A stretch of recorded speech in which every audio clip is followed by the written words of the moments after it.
Halo semuanya, selamat datang di sesi kupas tuntas kita kali ini. Nah, hari ini kita nggak cuma bakal mandangin tampang luar sebuah mobil aja. Sama sekali nggak. Kita bakal ibaratnya nih, ngebongkar habis cangkang luarnya buat ngelihat apa sih yang sebenarnya terjadi di dalam. Kita mau cari tahu fakta mekanis tentang apa artinya bener-bener naik kelas waktu kalian milih SUV buat keluarga. Jadi siap-siap ya, karena kita bakal membedah tuntas anatomi dari sebuah keunggulan sejati. Coba deh tanya ke diri kalian sendiri, beneran udah siap buat naik ke level berikutnya? Gini ya, banyak banget pembeli mobil di luar sana yang ya otomatis aja gitu milih SUV sasis tangga atau ladder frame standar. Ekspektasinya sih dapat kemewahan ala bos kan, tapi ujung-ujungnya apa? Pas dipakai jalan, rasanya malah persis kayak lagi nyetir truk proyek. Beneran deh, kok bisa gitu ya? Terus ada nggak sih alternatif yang jauh lebih pinter buat ngatasin ini? Oke, langsung aja kita bedah cetak birunya ya. Kita punya 5 poin ulasan hari ini. Mulai dari fondasi, lanjut ke ruang, lingkungan, mekanika, dan terakhir resolusinya. Kita masuk ke lapisan pertama, fondasi. Di sini kita bakal ngebandingin monokok dengan sasis tangga. Kalau kita ngomongin kompetitor yang masih pakai sasis tangga, coba deh bayangin getaran kaku yang bikin badan capek. Kenapa bisa gitu? Ya karena dasarnya, mereka itu berbagi DNA sama mobil pick-up pengangkut barang. Efeknya, suspensi jadi kaku banget, bodi mobil rasanya ngayun parah kalau lewat jalan jelek, dan kasihan tuh yang duduk di baris ketiga sering banget ngerasa mual gara-gara nahan guncangan langsung dari roda belakang. Aduh, nggak banget deh. Nah, sekarang coba kita bandingin sama platform monokok unibody yang dipakai Mazda CX-9. Karena bodi dan sasisnya itu nyatu, karakternya langsung berubah drastis, beda total.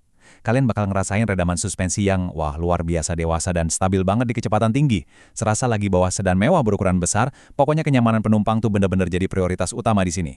Lanjut ke lapisan kedua ya, ruang. Kita ngomongin soal dimensi full size yang sesungguhnya. Coba kalian perhatiin angka yang fantastis ini. Lebih dari 5 meter. Gila nggak tuh? Mazda CX-9 ini panjangnya nyaris 30 cm lebih panjang loh dibandingin SUV standar kayak Fortuner atau Pajero. Ingat ya, ini bukan sekedar SUV berukuran medium yang ukurannya dipaksain melar. Bukan, ini tuh benar-benar sebuah full-size SUV sejati. Terus, apa sih untungnya ekstra panjang 30 cm ini buat kalian? Jawabannya simple, ini ruang yang benar-benar ngehargain penumpangnya, alias memanusiakan manusia. Sering kan kita lihat SUV medium yang bikin penumpang di baris ketiga harus duduk posisi jongkok, canggung banget gara-gara lantainya terlalu tinggi. Nah, di CX-9 ini, kalian dapat ruang kaki yang beneran muat buat ukuran orang dewasa. Dan yang paling bikin geleng-geleng kepala, tahu nggak? Bahkan pas semua kursi di 3 baris itu ditegakin penuh, kalian tetap dapat ruang bagasi yang super lega buat naruh koper-koper gede liburan keluarga. Jadi udahlah, nggak perlu lagi tuh pusing milih mau bawa keluarga besar atau bawa barang banyak. Dengan mobil ini, kalian bisa bawa semuanya dan tetap super nyaman. Sekarang kita beralih ke lapisan ketiga, lingkungan, di mana kemewahan bertemu langsung dengan ketahanan. Ini nih bagian yang menurut saya paling pas buat ngegambarin dilema para pembeli mobil premium. Di satu sisi, kalian mungkin gatel pengen banget beli SUV mewah Eropa bekas yang harganya mirip-mirip. Kelihatannya emang menggoda kan, tapi siap-siap aja ngadepin tagihan perawatan yang selangit, belum lagi kerumitan kelistrikannya yang jujur aja bisa jadi mimpi buruk kapan aja. Di sisi lain, ada Mazda CX-9. Mobil ini ngasih kalian material soft touch yang benar-benar kerasa mahalnya. Kabin yang kedapnya minta ampun, kulit jok yang tebal, plus audio boost bawaan yang suaranya wah manjain telinga banget. Secara kualitas interior, ini udah mepet banget sama mobil premium Eropa. Tapi, dan ini tapinya yang penting banget, mobil ini punya keandalan mekanis dan ketahanan khas mobil Jepang. Jelas lebih lugas, perawatannya gampang, dan yang pasti, bikin hidup kalian jauh lebih tenang tanpa rasa cemas.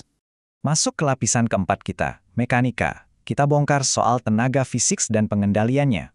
Kalian lihat angka tenaga kuda ini, 273 horsepower. Angka ini bukan dari mesin sembarangan ya, tapi dari mesin fisik berkapasitas 3,7 liter yang napasnya tuh panjang banget. Jadi pas kalian nginjek pedal gas, penyaluran tenaganya tuh terasa luar biasa mulus, senyap banget di putaran bawah, tapi bakal terasa garang dan ngisi terus pas lagi lari di jalan tol. Coba deh bandingin sama getaran kasar yang sampai kerasa ke dalam kabin kalau pakai mesin diesel 4 silinder, atau rasa ngoyo dan ngos-ngosan dari mesin bensin 2,4 liter di SUV besar lain. Wah, kalusan tarikan mesin fisik sini benar-benar beda kelas, jauh. Tapi ya, tenaga sebesar itu bakal percuma kalau pengendaliannya berantakan kan?